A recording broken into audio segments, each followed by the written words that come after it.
जय हिंद दोस्तों, आप सभी को जय श्री राम। मैं हूं अमित रॉय। मेरे चैनल का नाम है देमा न्यूज़ रिएक्शन। मेरा आज का टॉपिक है दोस्तों पाकिस्तान। आज कोई भी कुछ भी कहे दोस्तों, यकीन मानो पाकिस्तान को इस तरह रोता हुआ देखकर बहुत ही ज़्यादा सुकून महसूस हो रहा है। ये पाकिस्तानी कुछ ज़्यादा ही जज्बे रखने वाले आजकल घुटनों के बल आ गिरा। आजकल महंगाई की मार झेलने वाला ये पाकिस्तान कुछ ज़्यादा ही भूख से मरने लगा है। और आज ये भिखारी लोग हिंदुस्तान के सामने गिड़गिड़ा रहा है, कह रहा है मोदी जी प्लीज़ आप पाकिस्तान के साथ ट्रेड चालू करें, बेशक आप हमसे पीओके ले लें। तो चलिए देखते हैं आज का ये वीडियो। अच्छा लगे तो प्लीज़ लाइक करें।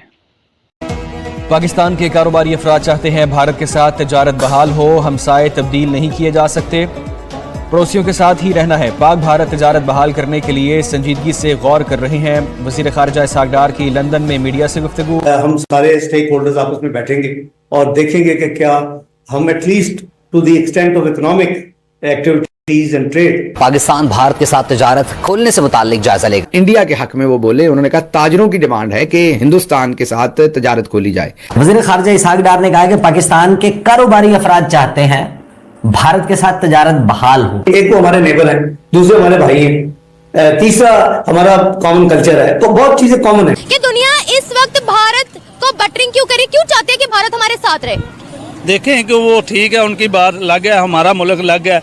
हम अपने मुल्क की सोच नहीं, अल्हम्दुलिल्लाह हम मुसलमान हैं। अगर उधर भी है ना मुसलमान, वो कुछ करेंगे। एक तो ये जाहिल है, अनपढ़ है, ऊपर से ये मेहनत भी नहीं करते। इमरान खान ने दुरुस्त कहा था, अंदरूनी मुहाज देखें, दहशतगर्दी की एक नई लहर चढ़ी हुई है, और ऊपर से बैरूनी मुहाज देखें, और फिर ये जिनके पास मुहाज हैं उनको देखें, तो आपको पता चल जाएगा। क्योंकि अमेरिका, बहादुर, बरतानिया, सबके इंटरेस्ट जो खिते में है पाकिस्तान के, वो अब हिंदुस्तान से जुड़े हुए हैं। वो तमाम खिते को हिंदुस्तान के अब तनाजर से देखते हैं, क्योंकि चाइना को कॉर्नर करना चाहते हैं। सही रेट का जो आटा है वो भी कतारों में लग कर लेना पड़े। ये हम्टी डम्टी रजीम अब ये कोशिश कर रहा है कि अगर उसे मोदी सरकार की ब्लेसिंग मिल जाए तो एक ऐसा मुल्क जिसको अपनी मईशत को रिवाइव करना है, अगर उसके अपने पड़ोसी ममालिक के साथ तिजारती ताल्लुकात ना हो तो यकीनी तौर पर जो इकोनॉमिक चैलेंज है वो फिर काफी गंभीर हो जाता है। सस्ता आटा, सस्ता आटा, सस्ता आटा। अगर आपने फैसला कर ही लिया है कि मकबूजा जम्मू और कश्मीर को बस सब भूल जाएं, तो ठीक है, आप ये काम कर लीजिए, ट्रेड भी शुरू कर दीजिए और हाई कमीशन की सतह पे ले आइए, लेकिन कौम इस्लाम बनती नहीं है। सस्ता आटा दे, सस्ता आटा, सस्ता आटा ना, ये नारी है। सस्ता आटा, सस्ता आटा दे, सस्ता आटा। मैं कहा भारत के हवाले से कोई पॉजिटिविटी शो करने का, वो है उनके इलेक्शन से पहले।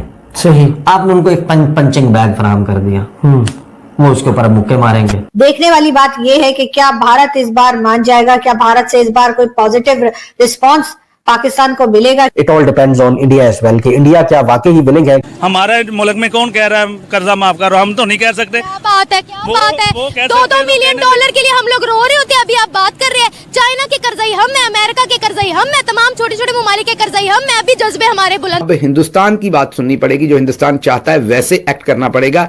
इसीलिए Imran Khan was too independent, उसको हटाया गया, ये रजीम लाई गई। और मोहित पीरजादा साहब आपको ये कई महीनों से बता रहे हैं कि आप देखेंगे ये आते ही इंडिया के सामने हर तरह से सरेंडर करेंगे, ये उनके साथ कारोबार खोलेंगे। कश्मीर पर तो ये पहले ही चुप हो चुके, वो तो बाजवा साहब ही काम कर गए थे अपना। जो मजीद काम होगा वो ये पूरा करेंगे, सील द डील करेंगे। और उसमें आज बिल्ली थैले से पहली दफा बाहर आई है, और मोहित पीरजादा साहब का वो जो तजिया था वो दुरुस्त होता हुआ नजर आ रहा है। इसहाक डार ने कहा जी ताजरों की डिमांड है कि हिंदुस्तान के साथ कारोबार को खोला जाए।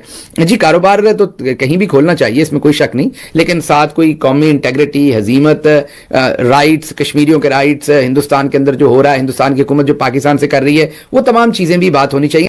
और पाकिस्तान भारत के साथ तजारत खोलने से मुतल्लिक जायजा लेगा।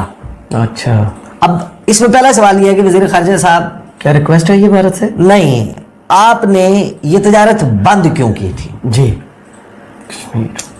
आप खोलने की तो बात कर रहे हैं ना। 5 अगस्त 2019 को कुछ हुआ, हुकूमत ने, रियासत ने पोजीशन ली जी, और उसमें कुछ इकदाम उठाए। मसलन आपने डाउनग्रेड कर दिया हाई कमिश्नर्स, खत्म कर दिए। आधा आधा स्टाफ एम्बेसीज में हो गया कम, क्योंकि जब आपने बुला लिया अपने आधे वापस तो उन्होंने बुला लिया, उनके भी आधे चले गए। उनका हाई कमिश्नर आपने उसको कहा कि भाई मेहरबानी करें आप चले जाए, और अपना जो तैनात होना था हाई कमिश्नर आपने वो तैनात नहीं किया।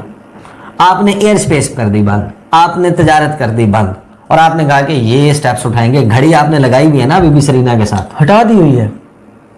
मैं उस वक्त की बात कर रहा हूं ना, आपने घड़ी लगाई, हुकूमत ने वो भी हटवा दी थी कि घड़ी आपकी लगी हुई थी, आपका ये सारा मामला काउंटडाउन चलता था, आप उस वक्त काउंटडाउन चला रहे थे, आपने कुछ स्टेप्स लिए थे जी। अब उनको सबको अंडू करने के लिए कोई मामला है, कोई पेशरफ्त है, कोई बातचीत हुई है, भारत ने, इंडिया ने कोई स्टेप डाउन किया है क्या? आपके दरमियान कोई जामे मुज़ाकरात का, कंपोजिट डायलॉग का कोई सिलसिला शुरू हुआ है क्या? इंडिया ने आपके साथ कोई थोड़ा सा बर्फ पिघली है?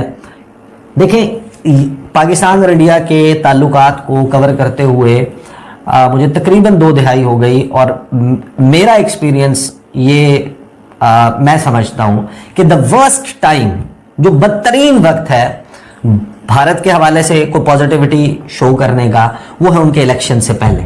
सही, आपने उनको एक पंचिंग बैग फराहम कर दिया, वो उसके ऊपर मुक्के मारेंगे।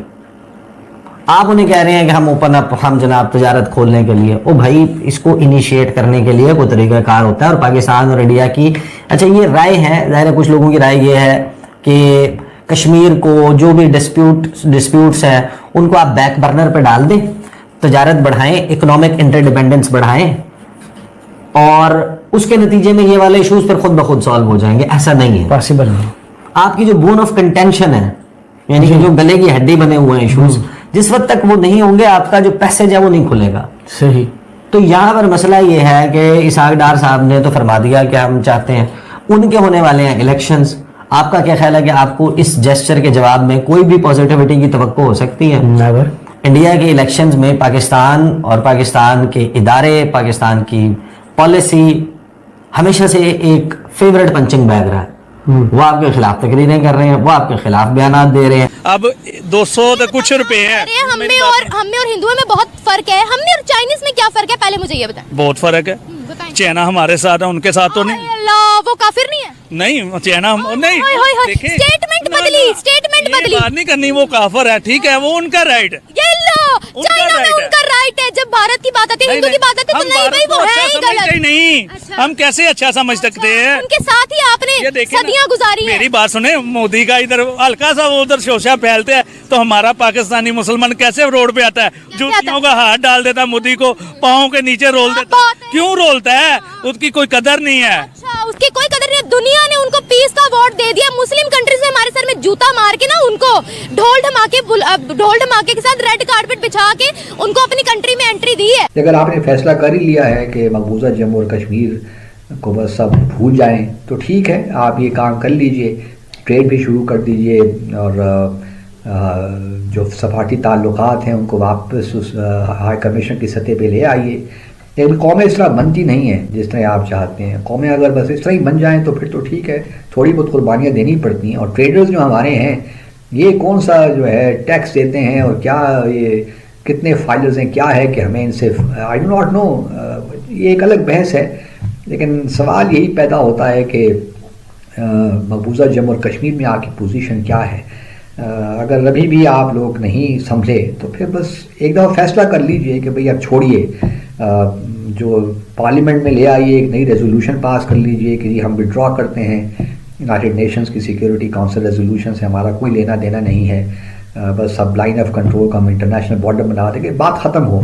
ये चालाकियाँ जो हैं इस किस्म की सिर्फ नुकसान पहुँचाते हैं, और कोई ज़रूरत नहीं थी इस किस्म का बयान देने की, क्योंकि ये जब आप ये इस किस्म के बयान पब्लिक में दे देते हैं तो भारत से जो जवाब आपको मिला वो भी आप जानते हैं। जयशंकर ने कह दिया, वो सिंगापुर विजिट कर रहे थे, उन्होंने एक कॉन्फ्रेंस में कह दिया कि हम कोई बातचीत नहीं, और ये मौका नहीं था, क्योंकि इस वक्त तो भारत अफोर्ड ही नहीं कर सकता कि इलेक्शन, मोदी की हुकूमत अफोर्ड ही नहीं कर सकती कि हमारे साथ बातचीत करे। उन्होंने इलेक्शन में जाना है, उन्होंने अपनी पोजीशन को सख्त रखना है।